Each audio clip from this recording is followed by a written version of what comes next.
John Fredericks Radio Network, downtown Marriott Hotel in Richmond. Let's go to Nick Freitas, who's calling in. Nick on his way to the, Mike, the kind of veto General Assembly. Nick also the leading candidate for Congress, 7th District in Virginia. That'll be decided, I don't know, what, a convention or something. We don't even know what the date is on that, trying to go against Abigail Spanberger. Some people say if Nick doesn't win on the first ballot, he's vulnerable, and we don't even know how the ballot's going to go, so the whole thing is a mess. But he's joining us now, Nick Freitas. Nick, great to have you with us. You're with John Fredericks, Mike Watson, Nick, and Martha Bonetta, and Susan Stewart. Hey, John, how you doing? And good morning to Mike, Martha, and Susan. So, Nick, let's go. Let's start with this veto session today. Where are you guys meeting? What time is the caucus? How do you vote? How long will you be here? So the session will actually start at noon. We'll be actually meeting in a tent just outside the Capitol building. They've set that up so we can maintain certain social distancing standards. As of right now, I haven't gotten any word of it going longer than we typically expect. Usually veto session is 1 day. However, with everything going on, I guess there could be delays or extension. But as of right now, the last word I had was that we were supposed to try to be able to complete all the business today. Sounds like you'll be working late into the night, right, in your tent, in your teepee.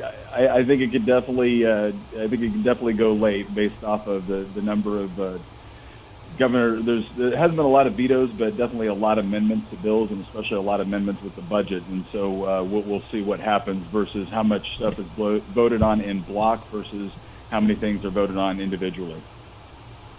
Nick, let me just ask you this straight out. They told us when they shut businesses down and put all these people out of work and businesses claiming bankruptcies every day, lives getting shattered by the hour. Let me just ask you something. They said they didn't want to overrun the hospital system in Virginia. They didn't want to overrun beds, run out of ventilators. None of that's happened. We got 5,000 open COVID beds. 75% of the ventilators we have sitting in a storage box somewhere.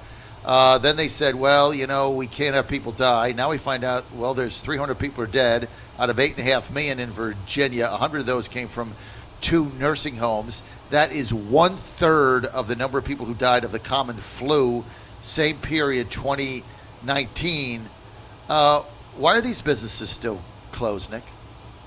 I think it's pretty frustrating at this point. One of the things I brought up yesterday when I was talking to somebody about this is, let me give you an example. ABC stores are still open. Now, look, I certainly don't have a problem with that, but ABC stores have been allowed to be open, I think, in part because they're government-run stores, and they're a direct source of revenue to the government. If ABC stores, run by the government, can figure out how to operate responsibly amidst what everything's going on, why don't we allow other businesses to figure out and adapt and learn how to operate responsibly while everything is going on? And until I can get a good answer from the governor or the government from that question, then I don't understand why it is that we're doing this.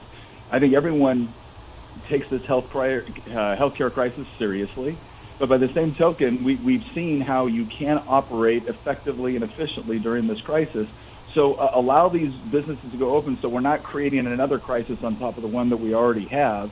And to your point, right, anytime someone dies of this, we take that incredibly seriously.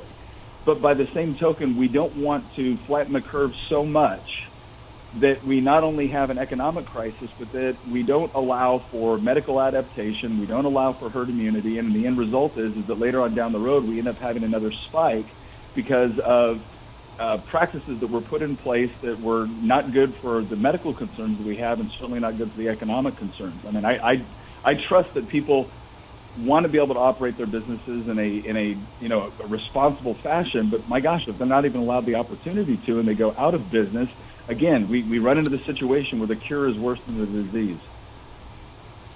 Well, Nick, Georgia, South Carolina, and Tennessee have relaxing restrictions on April 30th. As you know, our governor wants us to be held up in our homes, shut down. Virginia shut down until June 10th. What say you about the assault on our personal liberty? The idea that as Americans, we take personal responsibility.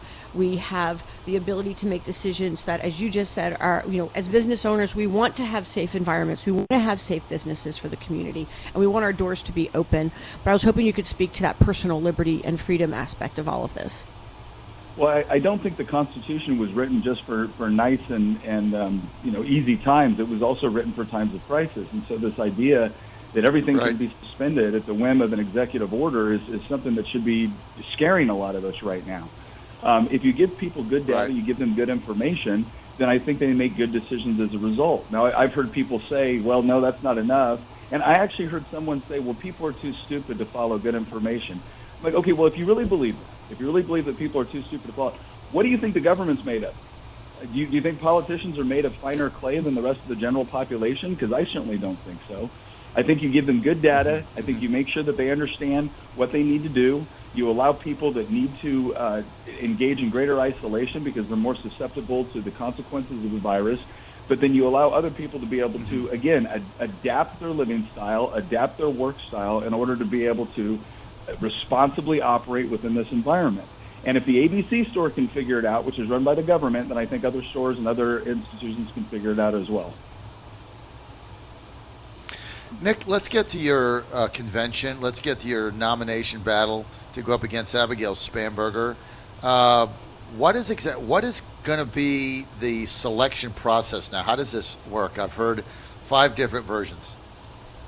So right now, there was a successful injunction against the idea that all the candidates had to be certified by June 10th, because obviously, or excuse me, by June 9th, because obviously the governor's stay-at-home order extended to June 10th. So now candidates, as I understand it, don't have to be certified until the end of July. So theoretically, they can postpone having a physical convention all the way to July in the hopes that we'll be in an environment where we can have one at that point. They've also come up with various alternatives. So one of the alternatives that they're considering right now is drive-through voting. And, the idea of that is that you can still have convention-style rules, you can still have convention-style committees, but then people would just kind of drive through, cast their ballots, and then go home.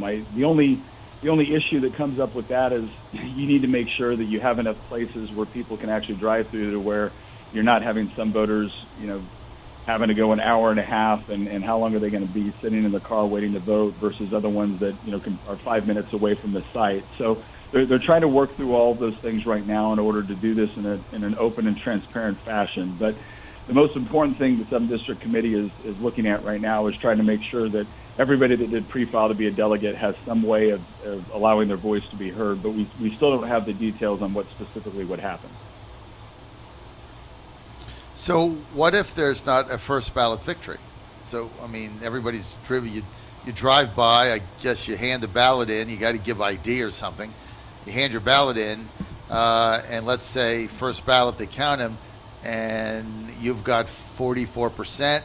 John McGuire's got 32%, blah, blah, blah. Tina Ramirez has got her 10% or whatever it is. What happens then? Well, there's 2 ways they could address that issue. One way would be to just allow someone to win a convention based off of a plurality instead of a majority. Another way to do it would be to use a ranked choice ballot where you would essentially go and you would vote based off of your first choice, your second choice, third choice, et cetera.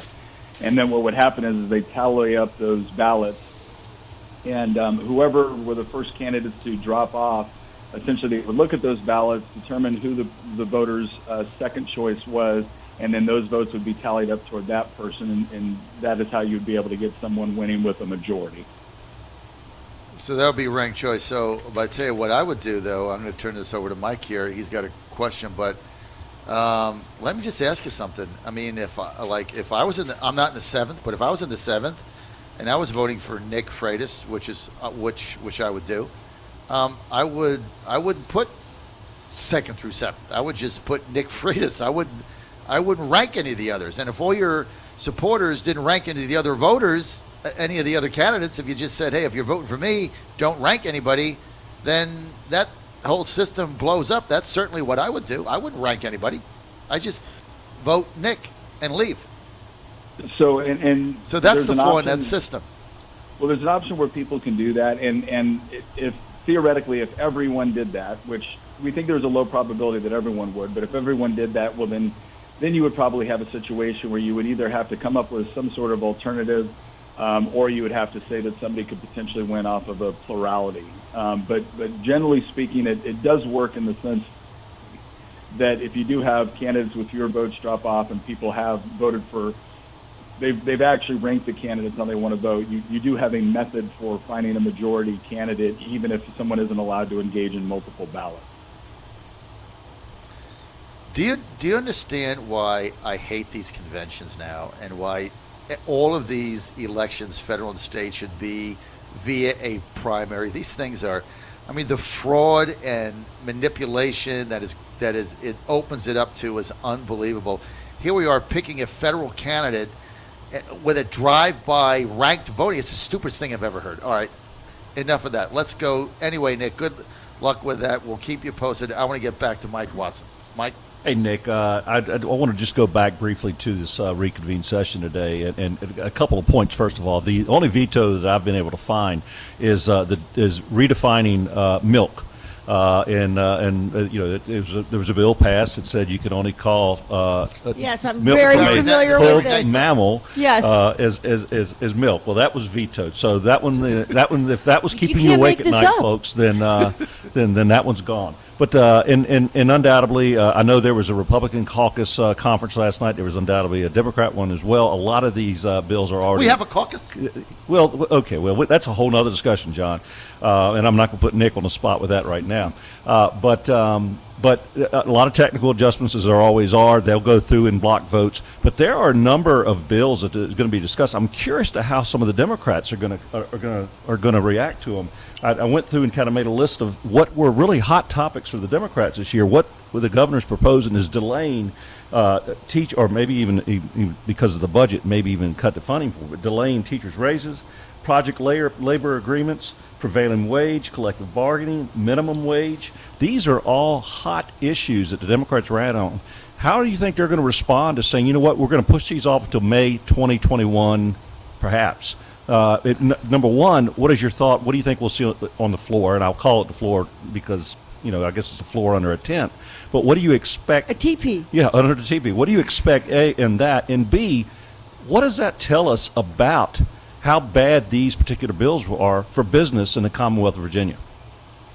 Thank you, Mike.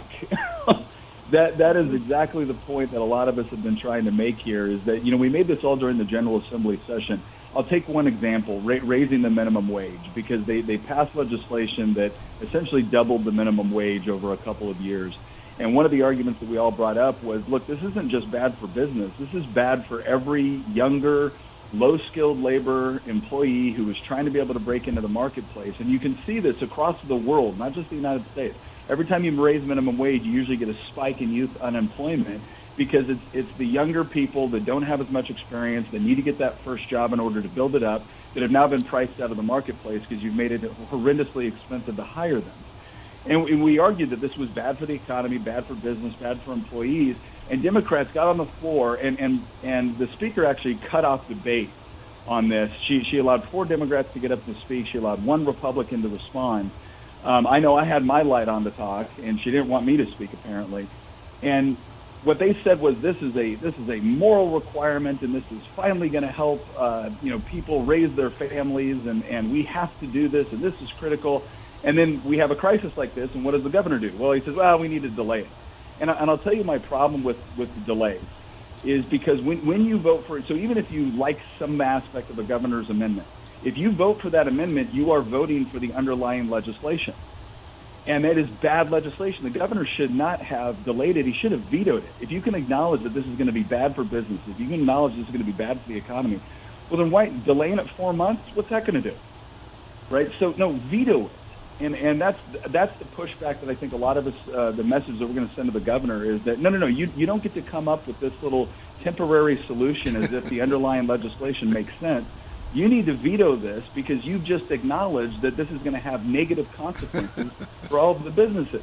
And it's not just with this, it's with a whole host of other legislation as well. So if they really believe that, gosh, this is just so good for the economy and we need to do this and this is going to help people, well, then they shouldn't want to delay it 4 months. But if they don't believe that, which apparently they don't, well, then why are you doing it in the first place? And the same thing can be said for COPN. The same thing can be said for occupational licensing that they suspended during the crisis. I'm tired of their telling us out on one side of their mouth that we have to do this because it's good for the economy or it's good for public safety.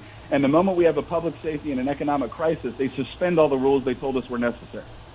Absolutely. Well, you mentioned the minimum wage, and that's one of these bills that they're looking at delaying. And when they first came out and said they were going to delay the minimum wage, what did they used as their basis was government could not afford it.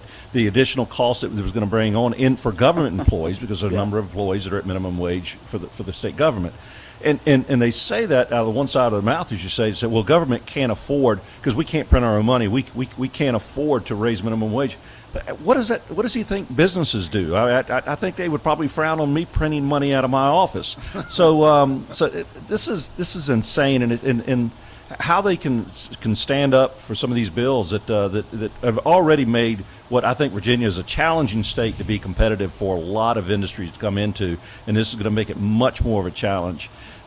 Which is, I know we agree on these things, but Virginia's got its own problems already between beep pole, machine and tool, and so many other things.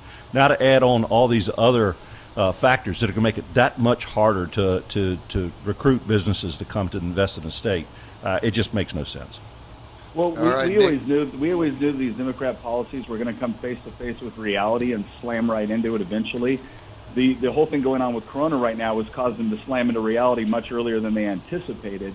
And again, you would hope, it's like anything else. I understand what your intention was. I don't think your policy is going to achieve it. But when you have identified that, oh gosh, this is going to be harmful, you would think at some point you would change your way of thinking about this. But nope, more government's always the solution.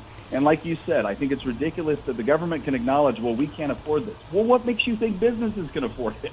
Yeah. So, Hey Nick, as a small business owner, having a lot of non-business owners telling me how I have to run my business and how I have to pay my employees, that literally could put me out of business, isn't a good thing. Well, again, I would think that. Yeah, it's So many bureaucrats that have never had to make payroll, have never run a small business, have no concept about how hard it is to even get a business off the ground to begin with, are coming in, having these committee meetings, creating, phase 1, phase 2, phase 3, phase 4, phase 5 before you can open up your doors, and yet they don't even know the burden and the struggle and the pain of what it's like to be put out of business like this. And they're the ones that are going to make the decisions for small business owners like Susan's. Well, it's a lot easier to push your theories on economics when you're not the one paying the direct cost as a result of it.